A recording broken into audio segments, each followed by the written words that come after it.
Graça e paz.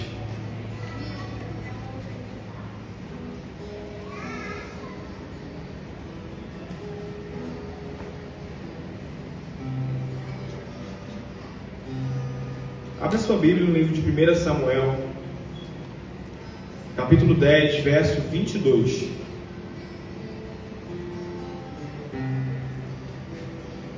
Samuel 10, 22.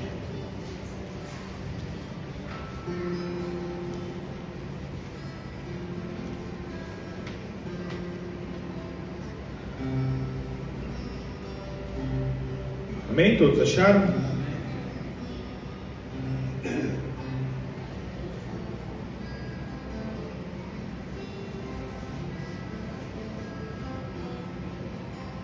E vai dizer assim: consultaram novamente o Senhor. Ele já chegou? O Senhor disse: sim, está escondido no meio da bagagem. Correram e o tiraram de lá. Ele ficou em pé no meio do povo e era mais alto do que todos, sobressaindo-se dos ombros para cima. Então Samuel disse a todos: vocês veem o homem que o Senhor escolheu? Não há ninguém como ele no meio de todo o povo. Então todos gritaram: viva o rei! Pai, aplica a tua palavra em nossos corações. Nos mostra, Pai, aquilo que o Senhor quer falar conosco. Abre o nosso entendimento. Prepara o nosso coração para receber essa palavra, ser amado, de forma agradável, de forma, ser amado, perfeita. Mesmo que isso venha trazer uma transformação na nossa vida desagradável. Mas que o Senhor venha falar conosco. Que o teu Santo Espírito fale através da tua palavra. Em nome do teu Filho amado, Jesus Cristo. Amém. Poder sentar a igreja. Para contextualizar essa palavra de 1 Samuel 10, o povo de Israel pede um rei, porque vê que todas as nações em volta têm um rei.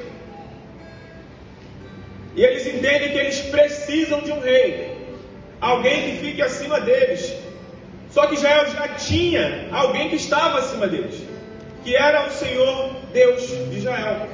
O mesmo Deus que tirou o povo lá do Egito, o mesmo Deus que livrou o povo da mão de Faraó. E eu achei muito interessante essa palavra, principalmente essa parte. O povo pede um rei e usam a justificativa de que os filhos de Samuel, que era o profeta daquela época, estavam corrompidos, faziam coisas que não agradavam a Deus e o povo. E falam: Samuel, seus filhos não são honestos. Eles são juízes do povo, mas fazem coisas que não nos agradam. Eles são corruptos. Eles aceitam o suborno de outras pessoas. Nós queremos um rei. Samuel vai e ora a Deus. E Deus responde a Samuel: Samuel, fique tranquilo, porque eles não rejeitaram você. Eles primeiro me rejeitaram, como Deus e Senhor da vida deles. Então eu darei um rei para eles. E Deus escolhe Saul como rei. Mesmo sem Saul saber, ele já era escolhido. E é lançada a sorte e cai o nome de Saul, da tribo dele. E começam a procurar quem era aquela pessoa. Quem era a pessoa dessa tribo que deveria estar nesse lugar? E Saul, sabendo que ele foi escolhido e já tinha sido ungido por Samuel, ele se esconde no meio das bagagens. E aí entra o meu questionamento, porque Samuel vai dizer que não havia ninguém daquela estatura igual a Saul no meio do povo. Como um homem grande daquele se esconde no meio da bagagem? Como um homem daquele recebe o privilégio de ser o primeiro rei de Israel? Se esconde. Chega a ser engraçado. Imagina um homem grandão, tamanho de Moisés, correndo, se escondendo no meio das bagagens. E imagina como constrangedor não foi o povo tirar ele de lá.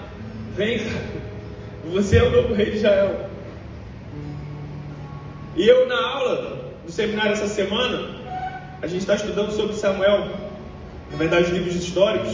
E eu perguntei ao professor Wagner Androni: aí, professor, qual o sentido de um homem desse se esconder? Um homem grande, maior que todos. E ele falou algo que chegou a doer. Todos que têm um chamado, um propósito para servir, têm medo. todos que foram chamados por Deus para uma responsabilidade, temeram. Porque o propósito e o chamado é muito maior do que aqueles que foram chamados. Isso não é exclusivo de Saul. Isso acontece inclusive conosco. Quantas e quantas vezes a gente não se sente capacitado para cumprir um propósito, para cumprir um chamado, para alcançar pessoas que a gente tem que alcançar, para falar em lugares que a gente tem que falar. E Deus falou exatamente isso comigo. Quantas e quantas vezes você já pensou em desistir desse seminário? Eu vou assim, misericórdia, Senhor, me dá mais um dia de força, de graça. Depois de um dia inteiro de trabalho. Às vezes chega às 7h30, 7h40 no seminário. Às vezes eu tento me esconder também no meio das bagagens. Quantas vezes nós tentamos nos esconder? Porque o propósito, ele vai fazer isso com todos. E a palavra de Deus diz que houve homens e mulheres que também tiveram chamados, também tiveram propósitos e fizeram exatamente a mesma coisa. E é isso que nós vamos falar por hoje. E é por isso que eu escolhi como tema servindo com propósito. Porque para você entender que você tem um propósito, você também precisa entender que você vai servir. E nós chegaremos lá. Por que Saul se escondeu? Porque ele entendeu que o propósito era maior que ele. Porque nós escondemos? Porque nós repetimos as mesmas coisas que Saul. Porque nós entendemos que o propósito é maior que a gente não se sente capacitado. No livro de Êxodo, capítulo 3, verso 11, vai falar sobre o chamado de Moisés,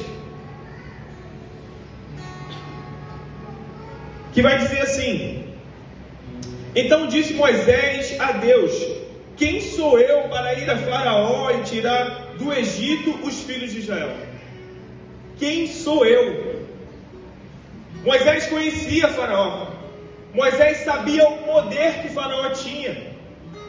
E ele, olhando para as suas limitações, ele começa a indagar a Deus: Senhor, mas quem sou eu para ir lá no Faraó? Dizer para ele libertar o povo era algo absurdo. Quantas vezes Deus já falou com você? Vai lá e fala com aquela pessoa. Aí você pensou assim: quem sou eu para falar com aquela pessoa? Às vezes a gente olha para as nossas limitações e para os nossos pecados e começa a limitar o propósito. Se você for parar para olhar quem você é e o que você faz, você não vai conseguir servir o seu propósito. Você precisa entender que toda capacidade, todo dom e todo talento vem de Deus, vem do próprio Senhor. E é exatamente isso que o Senhor fala para Moisés logo em seguida. No verso 12 vai dizer assim: Deus lhe respondeu: eu serei contigo. A maior certeza que nós temos, que nós alcançaremos o propósito da nossa vida, é saber que o Senhor está conosco. Quantas e quantas vezes no meu quarto, sem ninguém, eu achava que eu estava sozinho, que eu não ia alcançar o propósito. Mas Senhor, me deixa só mais um dia. Faz eu aguentar só mais uma tarde. Me dá vontade de viver só por mais um dia. E Deus falava comigo: mas eu estou com você. Mesmo em meio à dor, mesmo em meio à aparência de solidão, eu estou com você. Porque tem batalhas que nós travamos que as pessoas não vão enxergar. E o propósito parece que fica mais pesado ainda. Eu estou preparando um TCC para entregar no final desse semestre, que é exatamente sobre isso. Sobre o peso do propósito, principalmente pastoral, do chamado pastoral. Que a vida pastoral é muito solitária. Mas o problema é que a nossa geração e o povo da nossa igreja não entendeu que todos nós somos pastores de alguém. Sempre vai ter alguém te observando. Sempre vai ter alguém tendo você como referência. Se você é pai, seus filhos têm você como pastor da sua casa. Cumpra você esse propósito ou não. Aceite você esse chamado ou não. Esse propósito é seu. Se você é mãe, você é espelho para suas filhas. Você pode pensar assim: mas eu não tenho a capacidade de ser uma boa mãe, eu não sou perfeita. Ninguém é. Ninguém nasce pronto. Eu não conheço uma mãe que começou a maternidade achando que ia saber de tudo e foi tudo perfeito. Não, mãe falha, mãe erra, pai erra.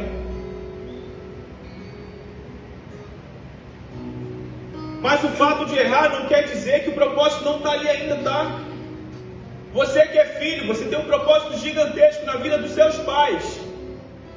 Você precisa honrar os seus pais. Eu sei que você já carrega um peso gigantesco de ter que pensar quem você vai ser, aonde você vai morar, como você vai conquistar. Mas isso é secundário. Porque primeiro a gente tem que buscar o reino dos céus. Moisés tentou fazer uma coisa que nós fazemos muito. Tentou justificar para Deus o porquê ele não queria cumprir aquele propósito. No capítulo 4, no verso 10, que a página logo seguinte vai dizer assim: então disse Moisés ao Senhor: ah, Senhor, eu nunca fui eloquente, nem outrora, nem depois de que falaste ao servo, pois sou pesado de boca e pesado de língua. Respondeu-lhe o Senhor: quem fez a boca do homem? Ou quem faz o mudo? Ou o surdo? Ou o que vê? Ou o cego? Não sou eu, Senhor? Vai, pois, agora, eu serei com a tua boca e te ensinarei o que has de falar. Senhor, eu tenho uma limitação. Quem você acha que permitiu essa limitação na sua vida? Se ele fez o surdo e fez quem fala, tudo vem dele. Isso não pode ser um empecilho para você não prosseguir mais uma vez. Peça ao Senhor mais graça por mais um dia. Basta cada dia o seu próprio mal. Se aquele dia foi difícil, no dia seguinte vai ser bênção em nome de Jesus Cristo. Se naquele dia você não conseguiu alcançar as pessoas que você precisava, tente mais uma vez no outro dia. Quantas e quantas vezes Moisés teve que ir Faraó falar com ele: Faraó, liberta o povo.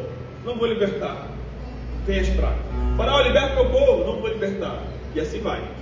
Aí a gente acha que a gente tem uma receita mágica, aceitou Jesus e tudo, bum, vai ficar perfeito e lindo de uma hora para outra. Aí a gente recebe o chamado de levar a palavra de Deus e a gente acha que a primeira pessoa que a gente vai falar, oh, obrigado, essa palavra tocou no meu coração. Não. A gente foi fazer, eu e o Chuchu fomos fazer um estudo de missões internacionais lá em Teresópolis. E era um lugar onde o pessoal tinha um poder aquisitivo. A gente ia evangelizar: ô, meu irmão, Jesus te ama, tá, tchau, bom dia. Passava direto, nem pegava o papelzinho, nem parava para ouvir a gente falar. Isso é dilacerador para quem está tentando fazer a obra de Deus. Isso é muito difícil para quem está tentando, orando e buscando.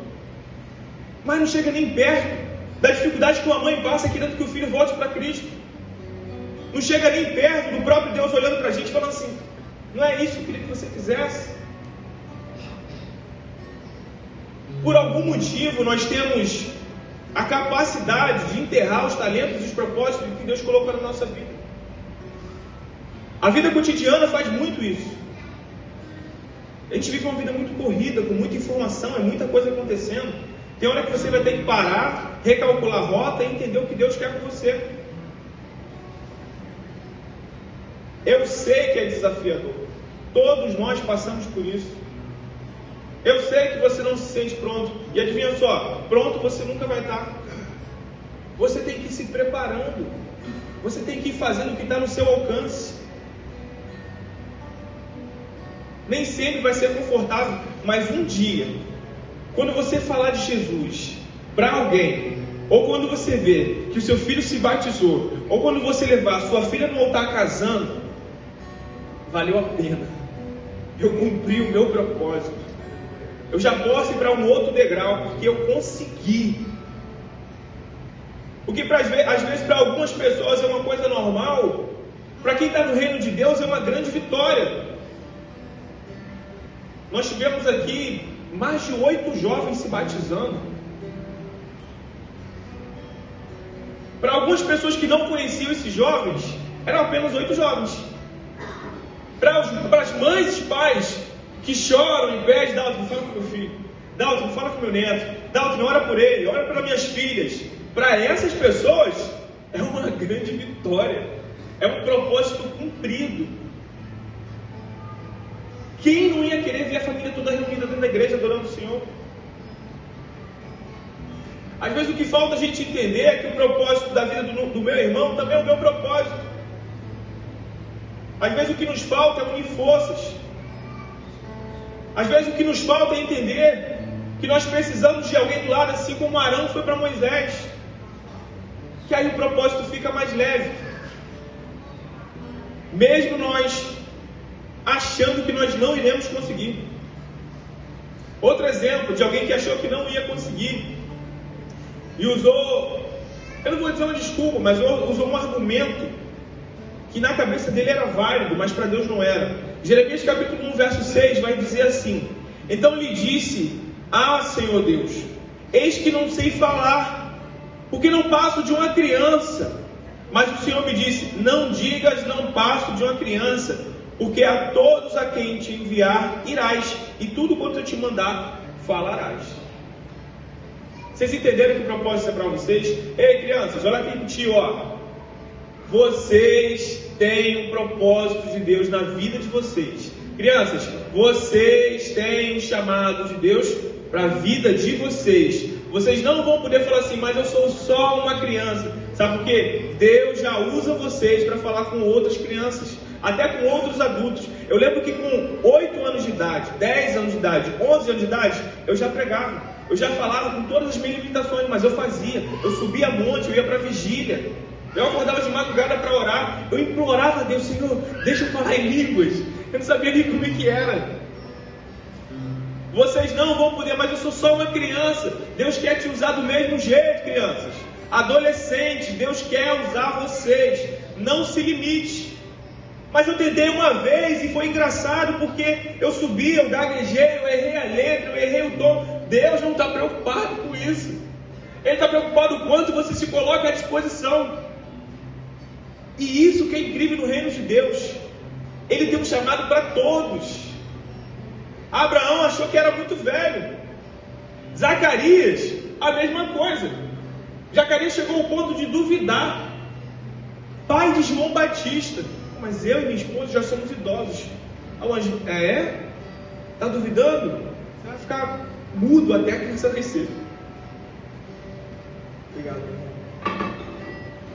E é isso que Deus faz. Deus pega os improváveis. E é por isso que o tema do nosso retiro é improváveis esse ano. Porque Deus é especialista em usar quem é improvável, quem acha que não consegue, porque Ele capacita. Saul era um improvável. Saul não era um homem de guerra, não era um guerreiro. Saul ajudava o pai dele, é por isso que ele se escondeu. É por isso que o homem daquele tamanho foi entrar embaixo das bagagens. Um outro exemplo, João capítulo 4, verso 9. Para vocês mulheres que estão pensando assim: mas o chamado é sempre para o meu marido, o chamado é sempre para o sacerdote do lar. Não é.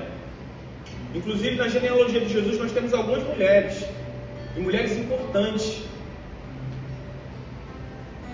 4 verso 9 vai dizer assim: então lhe disse a mulher samaritana: como sendo tu judeu, pede de beber a mim, que sou mulher samaritana.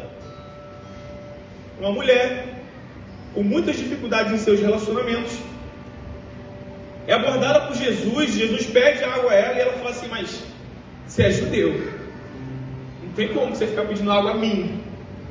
Porque os samaritanos não se davam com os judeus não se davam com os samaritanos. Ainda mais uma mulher com uma postura duvidosa, com uma fama duvidosa. Ela não se sentia capaz nem de ao menos servir água a um judeu. Quantas mulheres nós temos subjugadas dentro de casa, dentro do próprio